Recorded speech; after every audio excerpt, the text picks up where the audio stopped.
The markets are closed, but the business stories are just heating up. Hello, I'm Mai Rodriguez. Catch up with us on Business Brief.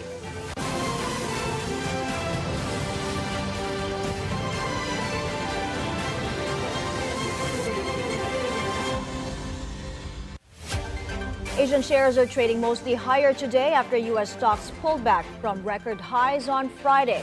South Korea's Kospi and Singapore's Straits Times are currently in the red, while the rest are in the green. In the currency markets, the U.S. dollar depreciates against the Singapore dollar, the South Korean won, and the Thai baht, but it appreciates against the rest of the Asian currencies. In commodities, gold prices are up by more than 0.5%, while oil prices are mixed. In the crypto space, Bitcoin falls by nearly 2%, while Ethereum adds over 3%. The Asian Development Bank has appointed Andrew Jeffries as country director for the Philippines. He will lead ADB operations in the Philippines, the bank's host country, with an active portfolio of around $13 billion. He will oversee the implementation of ADB's country partnership strategy and manage its relationships with the government, the private sector, and development partners. He was the ADB's country director for Vietnam from 2020 to 2023. President Marcos orders the reorganization of the Economy and Development Council and its committees.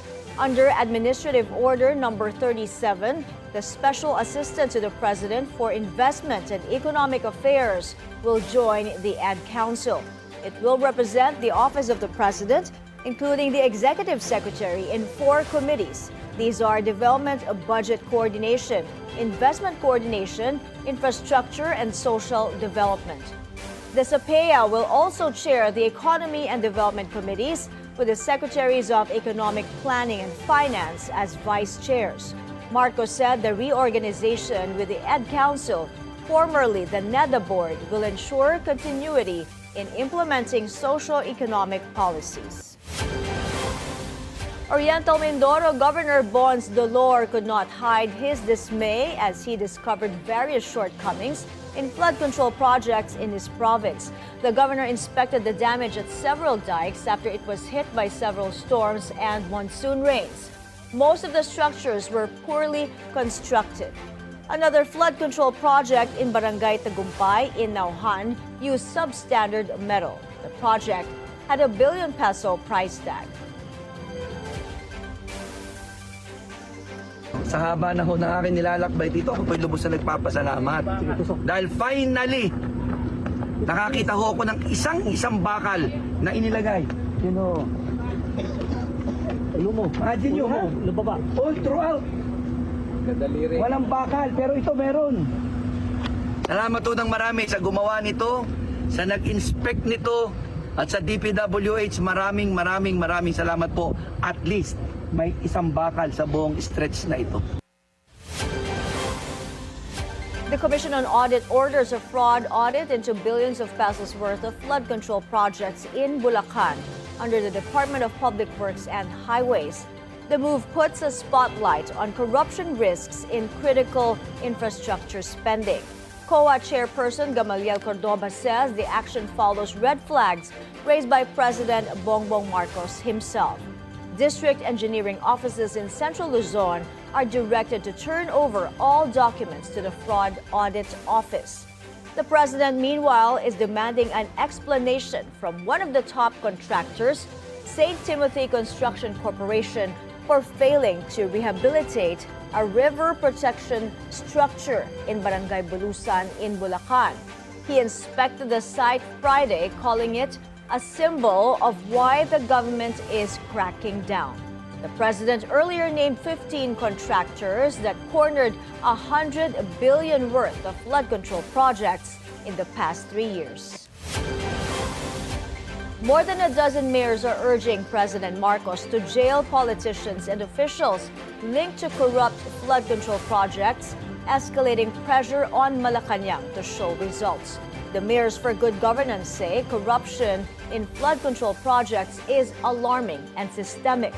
The group demands full disclosure from the Public Works Department, including bills of quantities feasibility studies, and all project details.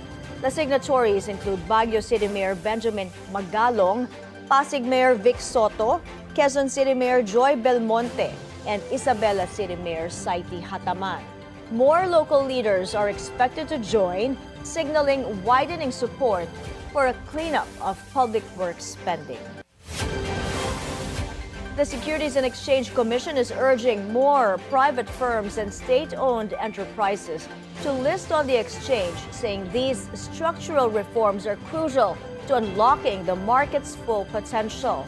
On BNC's Business 360, SEC Chair Francis Lim pointed out that listable companies should take advantage of incentives like lower fees and discounts being offered until year-end. With the country having only under 300 publicly listed firms and just 3 billion pesos worth in trades, the SEC is now working closely with the PSE to revive market confidence. Despite the fact that the law offers incentives, it has not really taken off the ground, so we have to do something about this. That's why I've been working closely with President Mon of the PSE. I'm happy with the way things are going on between the PSE and the SEC. As I said in one of the public speeches, I've been working closely, no less than with the President of the PSE in order to get our capital market moving.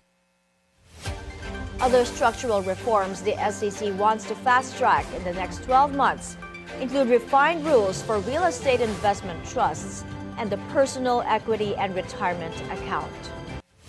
We're taking a short break. More business stories are up next. You're watching Business Brief.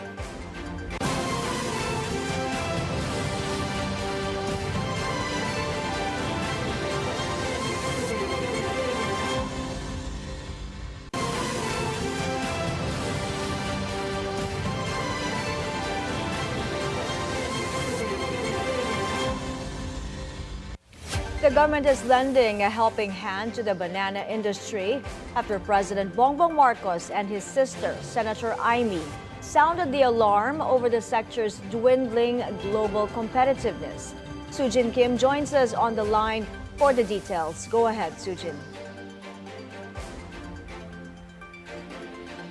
The Philippine government is ramping up efforts to protect the country's banana industry amid growing pressure in the global market.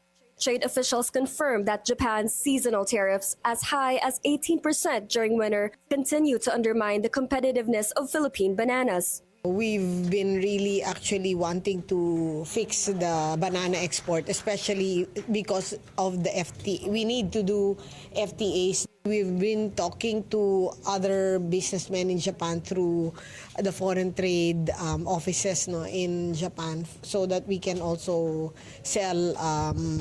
But of course, for Japan, we really need to get the FTA or the JPEPA going. President Bongbong Marcos Jr. has called for urgent measures to safeguard the country's banana industry, to protect farmers' livelihoods and maintain the country's standing in the global market. The president's sister, Senator Amy Marcos, previously said the Agriculture Department should prioritize banana production and research. A trade mission to Osaka next month is expected to push for lower tariffs and greater market access, while the Department of Agriculture seeks funding to assist smallholder farmers struggling with pests and disease. Beyond the dominant Cavendish variety, the administration is promoting product diversification to tap new markets in the United States, Australia, the Middle East, Europe, and South America. You said pwedeng banana chips, pwede. It doesn't have to be the banana itself kung malaki ang tariff talaga doon. The banana industry remains a crucial pillar of the economy, supporting more than 329,000 jobs and generating over 42 billion pesos in wages.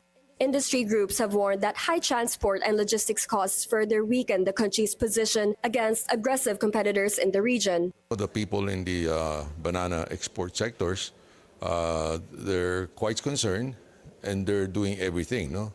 And of course, there's the other side of the competitiveness. Other countries are quite aggressive, and the aspect. They also stress the need for technology upgrades and youth participation to ensure the long-term sustainability of this sector. And those are latest updates from Taguig City. Back to you, Mai. Thank you for that report, Sujin Kim. DigiPlus is trading at less than half its valuation. William Cabangon, president of AAA Equities, tells BNC's Business 360 that this is despite the company posting its most profitable period in the second quarter. He says investors remain wary amid potential regulation of online gambling. And what that says is that, people don't necessarily value its historical earnings. When looking forward, the picture is much more unclear. I think the concern of investors in general now is, and the question they're asking themselves is, are the best quarters of DigiPlus behind it? Are we now going to see earnings slow down and decrease over the succeeding quarters? And it's really difficult to answer that question until we get some regulatory clarity. Yeah. Specifically, I think from the BSP. The Tanco-led digital entertainment firm reported a 30% jump in second quarter net income to 4.20 billion pesos from 3.23 billion last year. This is driven by growth in its retail games segment. Aboitiz Group has reclaimed its position as the country's leading power producer. The Energy Regulatory Commission says Aboitiz Power now holds a 23.86% national market share, equivalent to about 6.77 million kilowatts of capacity. It leads both Luzon and Mindanao while keeping a strong presence in the Visayas. Former top player San Miguel Global Power slipped to second with a 20.11% share, or 5.71 million kilowatts. First Gen of the Lopez Group ranks third at 12.41%, or 3.52 million kilowatts. Meralco of the MVP Group, meanwhile, holds fourth with 8.06%, or 2.29 million kilowatts. Fast food giant Jollibee Foods Corporation may face sanctions if found to have violated the approved mechanics of its burger blowout promo.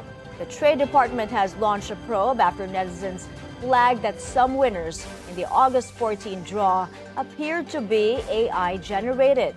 Under the amended Consumer Act, offenders face not only fines but also possible imprisonment of up to 6 years. The promotion runs from July 17 to August 24, with nearly 2,000 major prizes of 2 Coke Studio live concert tickets each, plus more than 68,000 Jollibee food items.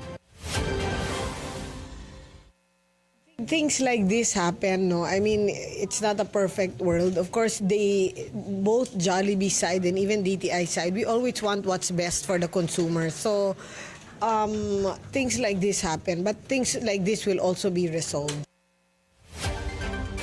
We're taking another breather, a look at how Philippine stocks did today. Coming up next, you're watching Business Brief.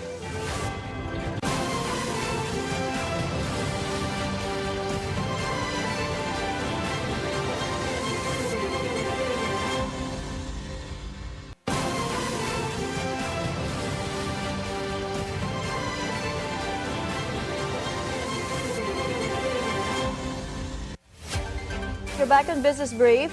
Qantas Airways has been fined over $58 million.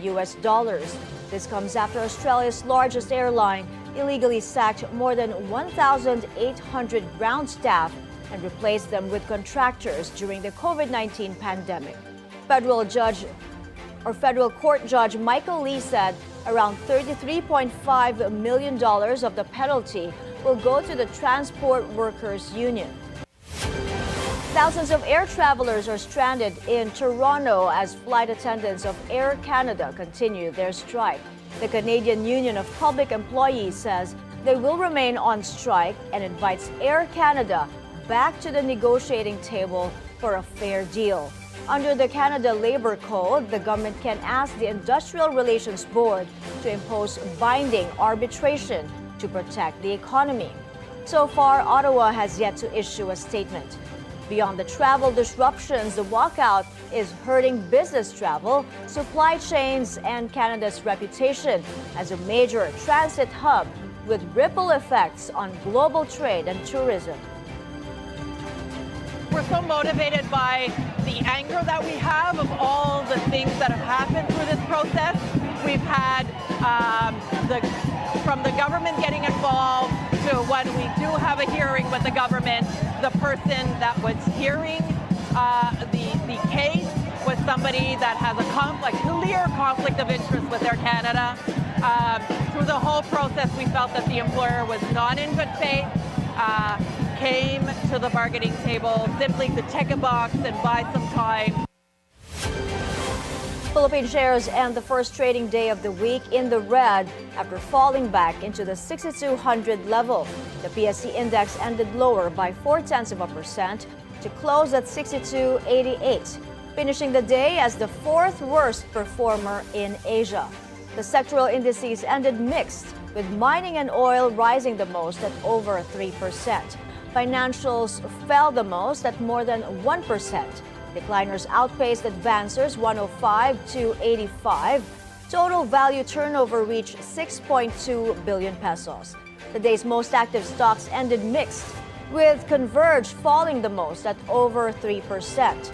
Jollibee Foods Corporation rises the most at more than 4%. Meanwhile, at the foreign exchange market, the peso is currently trading at 57.06 against the greenback, up from its previous close of 57.07.